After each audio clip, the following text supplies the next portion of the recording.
không liệt luôn mà. Này nó đã có nhiều lắm mà.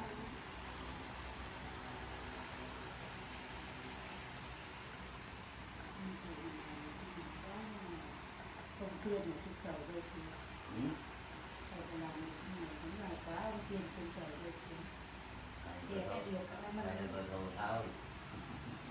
Người thường như người trần mất thì nhìn không thấy đâu. Trong lòng này là Phật Bồ Tát đấy. Thẳng ra, đúng rồi. Rồi bóp vô. Xè ra.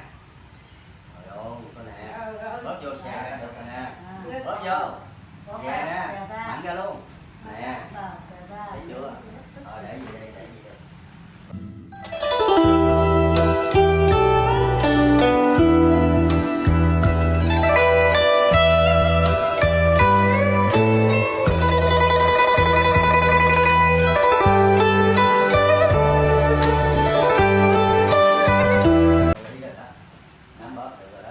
Chút đưa đồ ông cầm nha.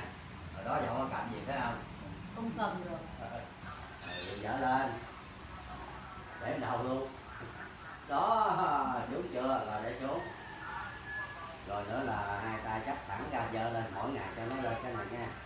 Cho nó khỏe cái đó. Làm đồ được rồi đó. Kìa, cũng đưa kìa. Thấy chưa? Tay nắm xè làm đồ được luôn rồi.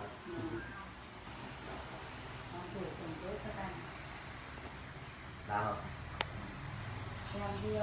Rồi chân nè. Bớt vô lúng. Thầy cứ ra mà đấy có dịp ra đấy đi chữa bệnh thì thầy cứ gọi điện cho anh Đạt ông Kỳ thì anh cho taxi ra đón thầy về nhà chơi. Có.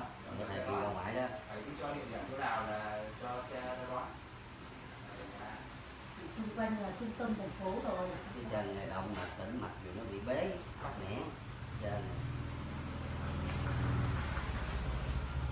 Đã thông với cái tĩnh mạch. Âm dương động tĩnh gì nó thông được rồi.